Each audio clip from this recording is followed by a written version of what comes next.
Old pension scheme की मांग को लेकर के भारतीय मजदूर संघ से संबंधित राष्ट्रीय परिसंघ के बैनर तले दिल्ली के जंतर मंतर पर बड़ी संख्या में जो कर्मचारी हैं वो यहां पर इकट्ठा हुए हैं। देश के अलग अलग हिस्सों से, चाहे वो रेलवे से जुड़े हों, डिफेंस से जुड़े हों, जियोलॉजिकल सर्वे ऑफ इंडिया से जुड़े हों या ईएसआई से जुड़े हुए हैं, तमाम कर्मचारी जो है वो यहाँ पर जंतर मंतर पर इकट्ठा हुए हैं और उनकी मांग ये है कि ये जो न्यू पेंशन स्कीम है इसको खत्म किया जाए और जो ओल्ड पेंशन स्कीम है उसको वापस से लेकर के आया जाए, क्योंकि ओल्ड पेंशन स्कीम जो थी वो उसमें जिस तरीके का प्रोटेक्शन जो है वो जो सोशल सिक्योरिटी जो मिलती थी वो सोशल सिक्योरिटी जो है वो न्यू पेंशन स्कीम में नहीं मिल रही है। इस वजह से जो है कर्मचारियों के ऊपर कई सारे आर्थिक दबाव और सामाजिक दबाव भी जो है वो आता है। इस पर हमारे साथ बात करने के लिए मौजूद है राष्ट्रीय परिसंघ के महामंत्री साधु सिंह जी।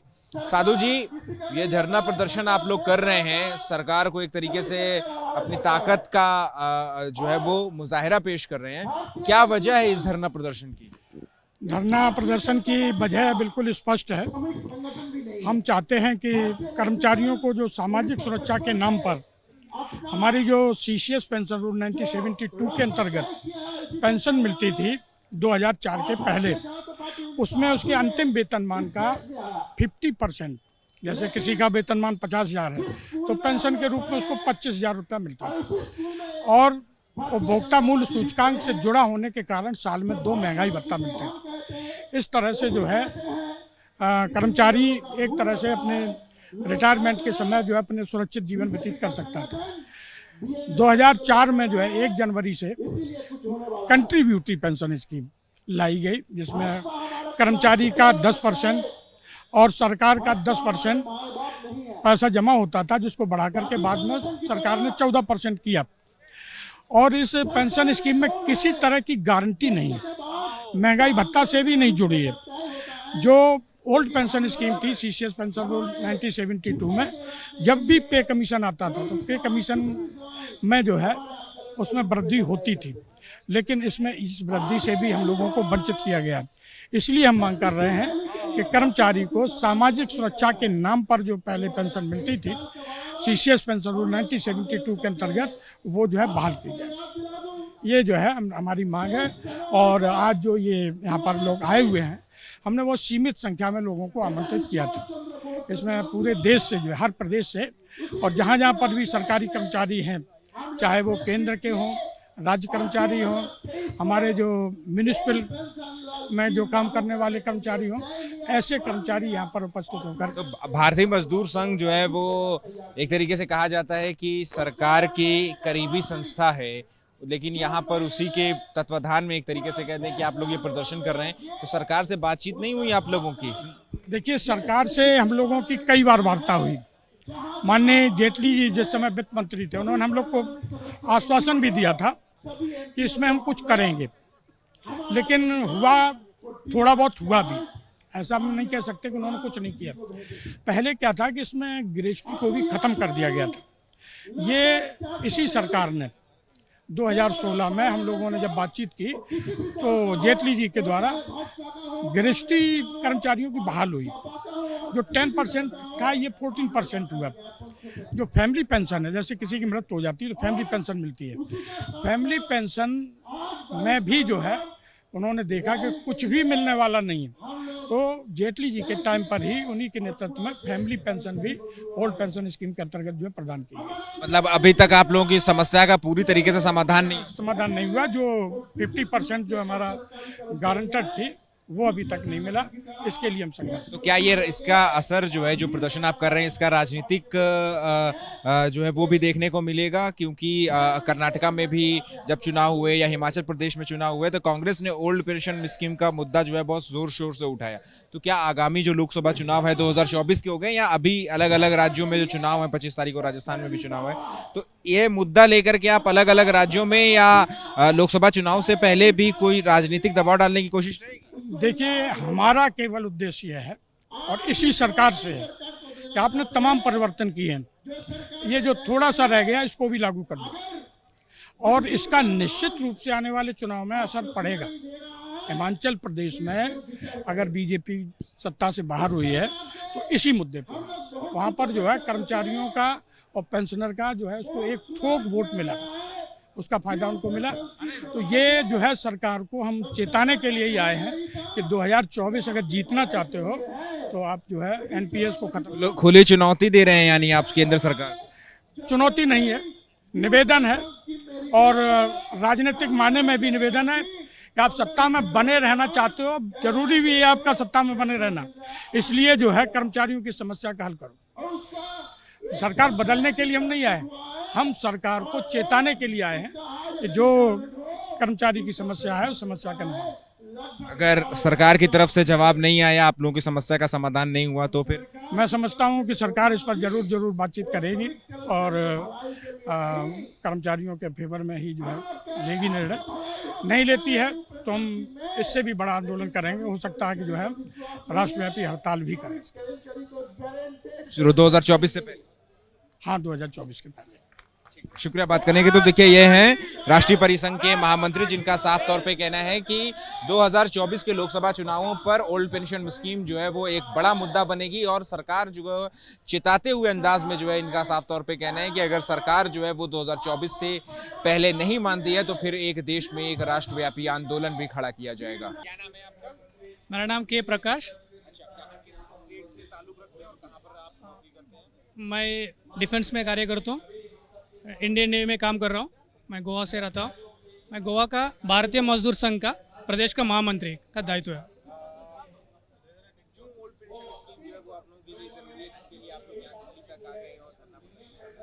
हाँ, जो 2004 के बाद जो केंद्र सरकार में जो भी भर्ती हुआ उनके लिए ये एनपीएस स्कीम लागू किया गया। इसमें क्या है, हमारा तरफ से 10% अपना पेमेंट से कट करते और गवर्नमेंट भी अपना तरफ से थोड़ा पैसा जोड़ के, पहले 10% था, भारतीय मजदूर संघ ने बार बार इनसे बात करने के बाद अभी 14% किया गया। ये दोनों जोड़ के एक शेयर मार्केट में डाला जा रहा है। इसमें बड़ा दिक्कत ये हो रहा है, मार्केट का चीज़ तो आपको पता है अभी ऊपर नीचे होते जाते रहते हैं। तो ये जो है हमको अवेयरनेस नहीं है, क्योंकि वो NSDL करके एक एजेंसी है, वो सारा काम करती है। उसमें भी शहर में कितना ज़्यादा होता है कितना कम होता है हमारा कोई जानकारी नहीं है। अचानक हम लोग ये 60 साल उम्र के बाद इसका शेयर कम हो गया तो हमारा बीबी बच्चे के लिए हम कार पे रहेंगे, ये बहुत बड़ा सवाल आता है। पुराना पेंशन स्कीम में बहुत सारा फैसिलिटीज़ था। बेसिकली उसमें लास्ट जो पेमेंट का 50% हमारा पेंशन गारंटी हो जाती है, इसमें कुछ नहीं है। उसके बाद हमारा परिवार का 60 ईयर्स के बाद 70 years 75 years up to 100 years तक हमारा कोई सुविधा नहीं है। उसमें क्या होता है, डीए जोड़ा रहता है। इसका जो रूल्स पॉलिसी बोलता है 1972 का CS पेंशन रूल का हिसाब से होना चाहिए, वो इसमें नहीं है। इसमें हम लोग विरोध कर रहे हैं, हमें जल्दी से जल्दी OPS लागू होना चाहिए, NPS को बंद करना चाहिए। ये हमारा पूरा देश में भी है, हमारा तरफ से भी ये हमको निवेदन है। अगर मान लीजिए कि सरकार जो है वो निगोशिएट करना चाहे और NPS में जो 50% की आप बात कह रहे हैं, अगर वो सारी शर्तें ना मान करके, वो कौन कौन की शर्तें हैं जो आप सरकार के सामने रखेंगे? इसमें कई बार बात हो चुकी है, हमारा JCM काउंसिल मेंबर के साथ भी इसके बाद कई सारे मुद्दे बार बार उन्होंने चर्चा कर चुके हैं। उसमें इतना सक्सेसफुल नहीं है, क्योंकि लास्ट टाइम बात करने के बाद उन्होंने 4% बढ़ा के 14% अपना तरफ से देंगे करके बोला, लेकिन गारंटी पेंशन के लिए बात नहीं हो रही है। अभी सरकार बार बार इसी तरह का करते रहेंगे, इससे अच्छा हमारा पुराने पेंशन लागू करना चाहिए। आपकी फैमिली में कौन कौन है और किस लिए आपको इतनी सामाजिक सुरक्षा की फिक्र है और OPS की इतनी ज़रूरत क्यों? भारतीय मजदूर संघ की तरफ से हम अकेला परिवार को नहीं देखते, पूरा परिवार को देखना भी हमारा ज़रूरत है। मेरा दायित्व ये है, जो भी कामगार भाई है उनका फैमिली सब अपना है, क्योंकि सिंगल फैमिली होगा बड़ा फैमिली होगा वो मैटर नहीं करता है, लेकिन 60 साल उम्र के बाद कौन हमको जॉब देंगे?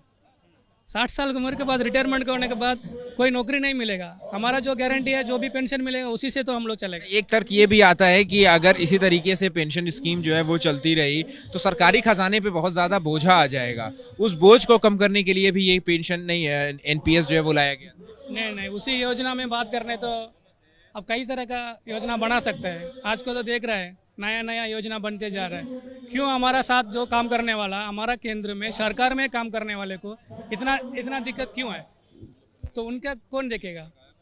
ज़्यादा प्रायोरिटी तो उनका देना चाहिए। अब देखा जाएगा इसमें जो फौज में काम करने वाला CSF और CRPF इनको भी एनपीएस ही लागू किया, हर दिन मर रहा है उनका। इस मुद्दे का चुनाव वगैरह में भी कोई असर पड़ेगा? जो आने वाले लोकसभा चुनाव हैं या राज्यों के चुनाव हैं, क्या आप इंडिविजुअल लेवल पर अगर हम बात करें तो आपके वोटिंग प्रेफरेंसेस में या पार्टी की प्रेफरेंसेस में इससे इस मुद्दे से फर्क पड़ेगा? जरूर होगा। सरकार किसी को भी हो, चाहे वो कांग्रेस को ना बीजेपी को, वो हमें नहीं लगता। हमको मजदूरों का जो विरोध है वो हमारे लिए विरोध है। तो मजदूरों का जो सही है उसके लिए हम खड़ा है। इसका रिजल्ट जो आने वाला समय बताएगा, मैं नहीं बोल सकता। Thank you. मेरा नाम दिनेश कुमार राय है। हम बीपीएफ भारतीय पोस्टल एम्प्लाई एसोसिएशन का यूनिट जो बीएमएस का है, रूरल पोस्टल एम्प्लाई, उसके हम राष्ट्रीय अध्यक्ष हैं। मेरा नाम दिनेश कुमार राय है। इस पर दो शब्द हमको ओपीएस पर बोलना है, हम कुछ ज़्यादा नहीं बोलना चाहेंगे क्योंकि परेशानी आपके मीडिया के माध्यम से सब कुछ दे दी गई है। मेरा दो सवाल आपको मैं आपसे को पास छोड़ रहा हूँ। एक, भारतीय संसदीय लोकतंत्र का इतिहास जब लिखा जाएगा अब तक का, उसमें दो कला अध्याय है। एक, स्वर्गीय इंदिरा गांधी जो पूर्व प्रधानमंत्री जी थी, उनके द्वारा जो इमरजेंसी लागू हुआ था वो, और दूसरा ये ओपीएस को समाप्त करना भारत के संसदीय लोकतंत्र के नैतिकता का पतन की पराकाष्ठा है। ये दो चीज अगर लिखा जाएगा, नैतिकता होता है ना, लीडरशिप का एक नेतृत्व, आप नेता हैं, इस नैतिक रूप से कितना पतित हो सकते हैं, गिर सकते हैं। तो भारतीय लोकतंत्र माने संसदीय लोकतंत्र का दो पतन है। एक सवाल ये है कि एक वॉशिंग पाउडर निरमा का प्रचार आता था, पहले इस्तेमाल करो फिर बात करो, तो वो एनपीएस खुद इस्तेमाल कर लेते इस देश के संसदीय लोकतंत्र का जो नेतृत्व कर रहे हैं। नहीं, और पहले 3 पेंशन लेते थे, राज्यसभा गए, एमएलसी है, एमपी है, 3 पेंशन आप लिए, आप 5 साल में सेवा देते हो मैंने सरकार में आने के बाद। हम 60 साल इस देश का श्रमिक बनके किसी न किसी सेक्टर में काम करते हैं, इस राष्ट्र का निर्माण करते हैं। हमारा बीएमएस का स्लोगन है कि कौन करता भारत का निर्माण, ना राष्ट्र हित में करेंगे काम, काम कर लेंगे पूरे दाम, और कौन बनाता हिंदुस्तान भारत का मजदूर किसान। तो हम श्रमिक की श्रेणी में आते हैं। जितने सेंट्रल सेक्रेटरिएट से लेकर या गांव तक जो एम्प्लाई है, वो या जो खेत में काम कर, सभी श्रमिक हैं। हाँ, तो हम 60 साल सेवा देते हैं, तो हमको एनपीएस ला दिया। आप जो है कि 5 साल के लिए आते हैं, चाहे राज्यसभा में एमएलसी हो या एमपी हो, 3 पेंशन लेते हो, या इतनी नैतिकता पतन तो हमने नहीं देखा है। ये लग रहा है हमें अंधे के देश में चश्मे की दुकान। इससे ज्यादा मैं अब कुछ कहने के लायक नहीं हूँ। आप इस मीडिया के माध्यम से देखिए मीडिया के माध्यम से इस देश के बुद्धिजीवी से, राष्ट्र के संसदीय लोकतंत्र के नेतृत्व करने वाले या वो संसदीय लोकतंत्र के जो प्रतिनिधि है, उनसे मेरा सवाल है कि हिंदुस्तान के संसदीय लोकतंत्र में ऐसी नैतिकता अगर कोई दूसरा है पतन का, हम बता दीजिएगा, मैं अपने पद से रिजाइन कर दूंगा।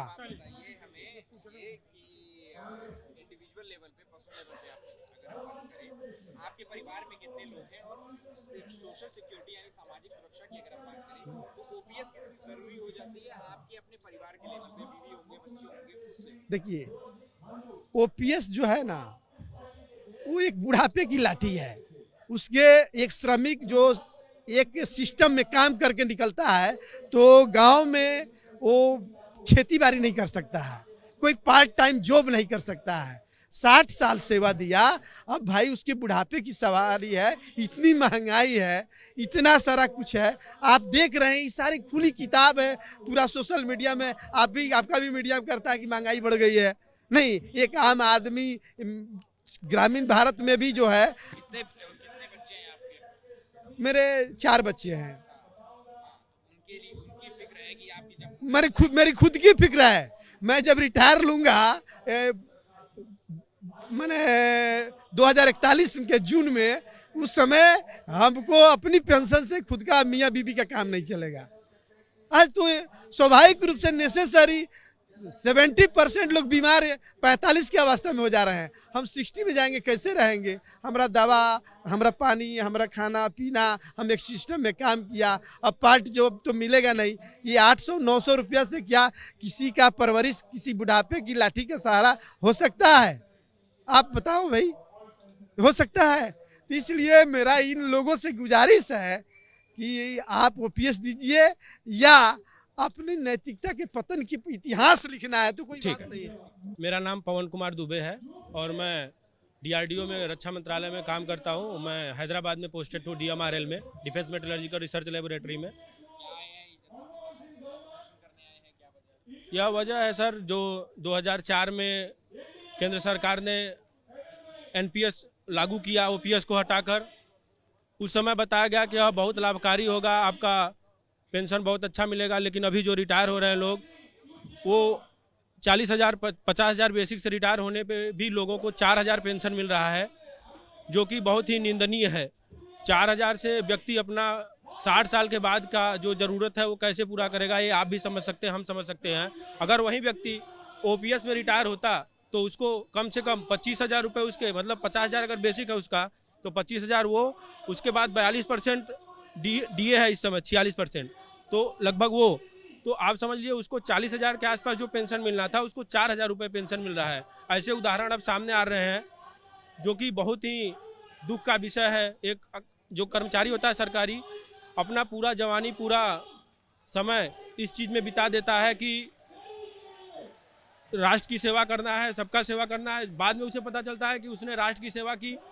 जो आदमी 18,000 20,000 कमा रहा है, जैसे मेरे घर में 7-8 लोग हैं, मेरे मम्मी पापा, एक भाई एक बहन पढ़ती है, मेरी 2 बच्चे हैं, तो उसमें क्या होता है कि पूरा जो कमाता है व्यक्ति, वो तो अपने सर्विस टाइम में ही खर्च कर देता है।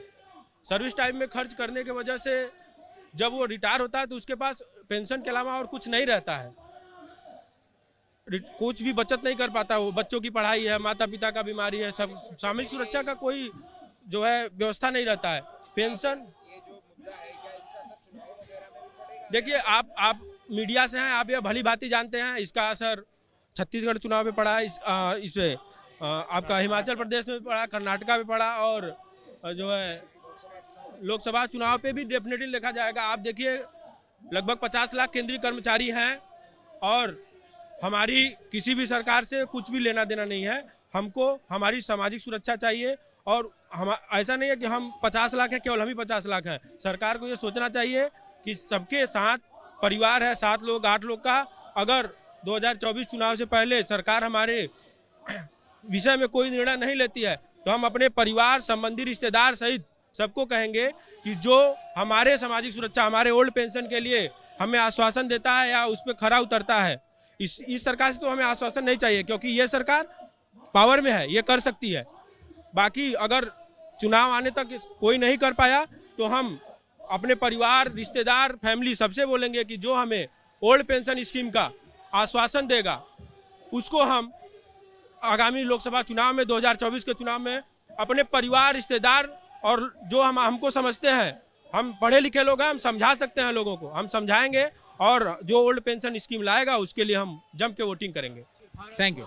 ओल्ड पेंशन स्कीम की मांग को लेकर के भारतीय मजदूर संघ से संबंधित कर्मचारी आज राष्ट्रीय परिसंघ के नेतृत्व में दिल्ली के जंतर मंतर पर धरना प्रदर्शन कर रहे हैं। सबसे पहले हम आपको स्टेज की तस्वीरें दिखाते हैं। यहाँ पर जो भारतीय मजदूर संघ के जो पदाधिकारी हैं और इसके साथ ही राष्ट्रीय परिसंघ के जो पदाधिकारी हैं और भारतीय मजदूर संघ से जुड़े जो तमाम सरकारी कर्मचारी संगठन हैं उसके पदाधिकारी जो है वो यहाँ पर स्टेज पर मौजूद हैं। और साथ ही जो यहाँ पर जो देश के अलग अलग इलाकों में अलग अलग जो है वो विभाग में कार्यरत जो केंद्रीय कर्मचारी हैं, चाहे वो रेलवे से जुड़े हों, चाहे वो डिफेंस से जुड़े हों, चाहे वो पोस्टल विभाग से हों, चाहे वो ईएसआई विभाग से हो, जियोलॉजिकल सर्वे ऑफ इंडिया से हो, तो कई जगहों से जो केंद्रीय कर्मचारी है वो यहाँ पर दिल्ली के जंतर मंतर पर जुटे हुए हैं। और इनकी एक ही मांग है कि जो ओल्ड पेंशन स्कीम है वो उन्हें जो है वो एक सामाजिक सुरक्षा देती थी, उसे जो है वो वापस से फिर से बहाल किया जाए, क्योंकि न्यू पेंशन स्कीम में इन्हें जो है वो सोशल सिक्योरिटी जो है वो नहीं मिल पा रही है। कुछ लोग हैं, हम इनसे ही जानेंगे इनकी परेशानी क्या है आखिर, क्या नाम है आपका और कहाँ से आए हैं आप? मेरा नाम अनेकपाल सिंह है। मैं आगरा से 509 से आया हूँ। आगरा 509 से आए हम। और किस विभाग में? मैं 509 आर्मी बेस वर्कशॉप में हूँ। आर्मी में हैं आप? क्या क्यों इतना ओल्ड पेंशन स्कीम को लेकर के आप लोग इतने महीनों से जो है, इतने सालों से कह सकें कि विरोध प्रदर्शन कर रहे हैं, लेकिन अभी तक मांग सुनी गई? मांग तभी तो हम सरकार के पक्ष में ही बोलते थे, लेकिन इस बार हम सरकार के पक्ष में बोलने आए हैं, क्योंकि उन्हीं की पार्टी के हैं, उसी से बिलोंग करते हैं, बीजेपी से ही। लेकिन उन्हें जगाने के लिए आए हैं कि उन्हें पता चलना चाहिए कि हम भी उनके खिलाफ में हैं। क्यों, जरूरी क्यों है इतना? अगर इतना ही जरूरी नहीं होता तो मैं उनसे पूछना चाहता हूं, जो केंद्र में हमारे मोदी जी बैठे हैं, तो उनके लिए भी, सांसदों के लिए भी यही चाल लागू कर दें। एनपीएस अगर अच्छी है तो वो अपने लिए भी लागू कर ले। जब इसमें बेनिफिट ही नहीं है, ना पेंशन नहीं है, कुछ भी नहीं मिल रहा है हम लोगों को, कोई बेनिफिट। जो भी रिटायरमेंट हो रहे हैं हमारे बंदे, उनसे देखते हैं कि उनकी 2-2 हज़ार पेंशन मिल रही है। तो जब पैसा ही नहीं मिल रहा है तो इसीलिए हम इस लड़ाई के लिए लड़ रहे हैं यहाँ पर। क्या लगता है आपको कि इस ओल्ड पेंशन स्कीम का मुद्दा जो है वो चुनावों तक भी जाएगा या फिर ऐसे ही बस धरना प्रदर्शन तक सीमित रहेगा? अगर सरकार हमारी इस मांग को नहीं सुनती है तो सरकार को आगे वाले चुनाव में इसका खामियाजा भुगतना पड़ेगा। और देते थे बीजेपी का, लेकिन इस बार अगर ये हमारी बातें नहीं सुनती है तो इस बार हम सब, जितने भी युवा लोग हैं, सब इसके खिलाफ में वोट करेंगे। क्या नाम है आपका और कहाँ से हैं आप? किस विभाग में कार्य? अभी 509 आर्मी बेस वर्कशॉप से हैं। डिफेंस में काम करते हैं, सिविलियन कर्मचारी हैं। और एनपीएस के लिए हम लोग आए हैं। ओपीएस स्कीम लागू कराना चाहते हैं, एनपीएस रद्द कराना चाहते हैं। क्यों ओपीएस के लिए? कि ओपीएस एक सामाजिक सुरक्षा है। एक आदमी नौकरी करता है 35-40 साल तक, नौकरी करने के बाद जब रिटायर होता है, बच्चे भी उससे दूर चले गए होते हैं। कहाँ तो ये कहा जाता है माता पिता को आश्रय मिलना चाहिए, माता पिता बुजुर्गों की सेवा करनी चाहिए, लेकिन जब इंसान खुद बुजुर्ग हो जाता है उसका पेंशन की कोई सुविधा नहीं है।